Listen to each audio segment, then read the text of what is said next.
So the moment you start respecting yourself, the reality is that some people will stop liking you. And I know that can be very uncomfortable to hear, but if you've ever struggled to say no, worried about what others think of you, or felt guilty for setting boundaries, then this video is for you. Many people spend years chasing approval without realizing the cost.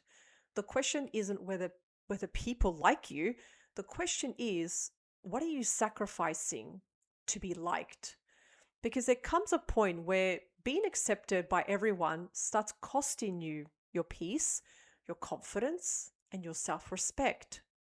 So today we're going to talk about the difference between being liked and respecting yourself, why so many people struggle with boundaries, and how to stop losing yourself in the pursuit of approval.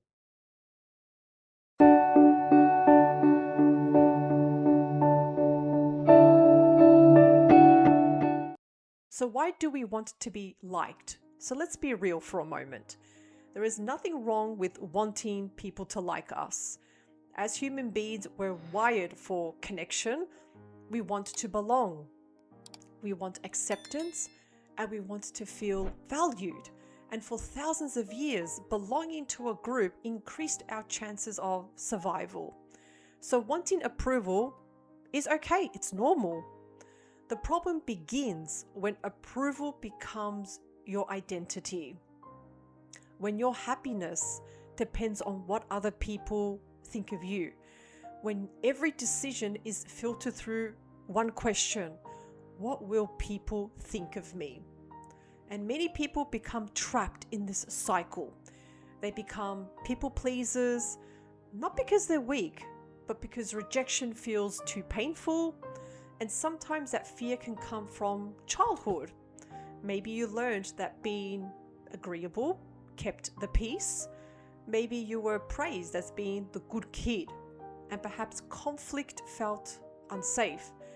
So you learned to adapt. You learned to keep everyone else comfortable.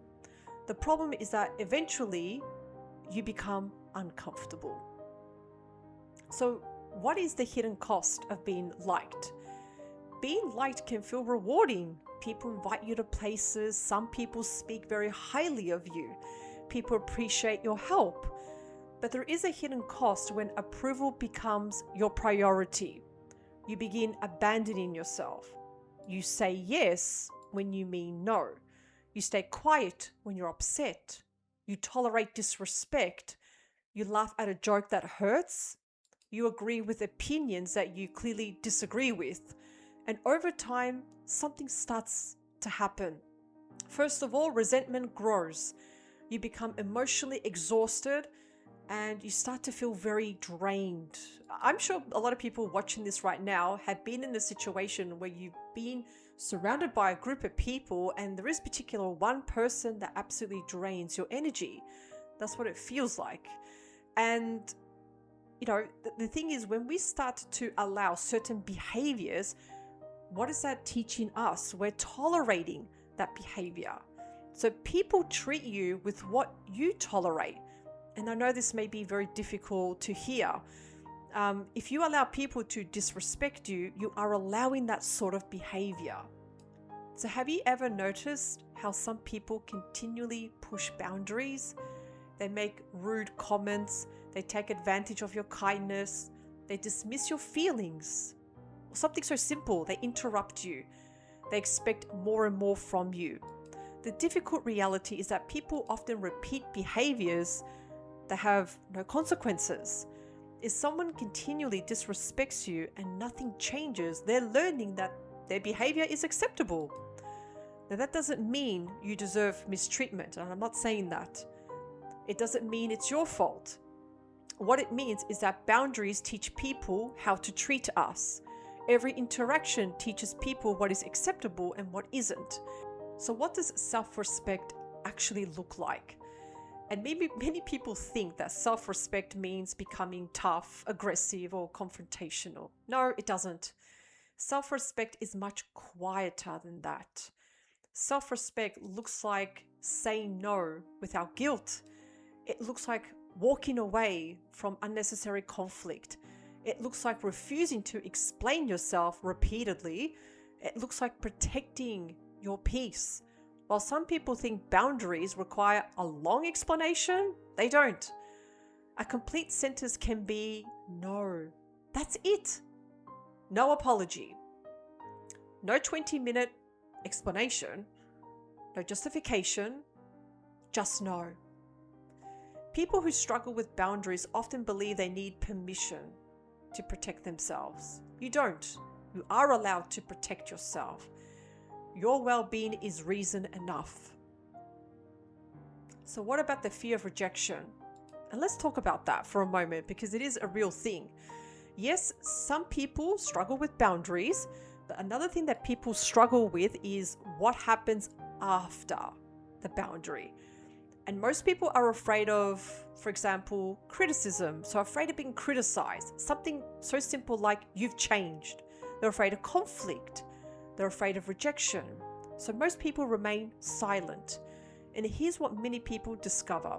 The temporary discomfort of setting a boundary is often easier than the long-term pain of having no boundaries. So think about that for a moment. A few uncomfortable minutes today can save months or even years of resentment later. The fear of rejection keeps many people trapped. But freedom begins when you realize rejection isn't always a bad thing. Sometimes rejection is simply information. It's telling you who respects your boundaries and who doesn't, or who simply wants just access to you. So what's the difference between the ego and self-respect? Because they're not the same thing. The ego can sound something like this. I need to prove I'm right. Self-respect? I don't need to prove anything. The ego wants the last word. Self-respect values peace. The ego seeks revenge. Self-respect seeks growth. The ego reacts, while self-respect responds. One of the greatest signs of emotional maturity is knowing when to walk away. Not because you've lost, but because your peace matters more than being right. Not every criticism deserves a response. Not every argument deserves your energy. Not every battle deserves your attention. Sometimes walking away is the strongest thing you can do. So this next part of the video, I'm going to say it's probably the most important part, and it may sting a little bit. But here's a fact. Not everyone is going to like you. So let that sink in for a moment. Not everyone is going to like you. No matter how kind you are, no matter how helpful you are, no matter how much you've sacrificed, someone will disagree with you. Someone will misunderstand you, even judge you. That's okay. Confidence isn't about getting everyone to like you. Confidence is about being okay when people don't agree with you. Think about the people you admire right now. Who do you admire? And why do you admire them? And most probably they're not admired because everyone agrees with them. They're respected because they stand for something. They know who they are. And they're willing to accept that not everyone will approve of them, but they stand for something though. So I want to talk about the relationship that you have with yourself. Let's shift the focus right now for a moment. How do you talk to yourself? Think about that critical voice. What are you constantly saying to yourself that's negative? And what is it telling you? What's the feedback? And I have another question. Would you allow a friend to speak to you the way you sometimes speak to yourself? Many people are far harsher toward themselves than they would ever be toward another person. Most people replay mistakes in their head. They constantly criticize themselves, or they say everything that they are doing wrong. But self-respect always begins internally. It's about how you treat yourself. The relationship you have with yourself sets the standard for every relationship in your life. Self-respect also means not settling, but also upgrading your standards. I want you to stop right now and think about the people in your life. How many times have you given someone chances? over and over. Here's another chance and another chance and another chance, while ignoring your own needs. How many times have you sacrificed your peace just to keep someone comfortable? At some point, self-respect comes at a cost. So what is it costing you? Because your energy matters, your well-being matters, your peace matters. And protecting those things isn't selfish, it is necessary. So remember this, self-respect isn't about being better than anyone else. It's not. It's about refusing to be less than who you are. The moment you stop negotiating your worth, everything changes. Some people will leave. We need to accept that. Some people will become uncomfortable. Some will accuse us of changing. And they're right. You are changing. You're learning that being liked and being respected are not always the same thing. And if you ever find yourself choosing between losing yourself to keep others happy or disappointing a few people while staying true to yourself, choose yourself every single time. If this message resonated with you, let me know in the comment. And remember, never lose sight of yourself. Thank you so much. Have a wonderful day, and I'll see you next time. Bye for now.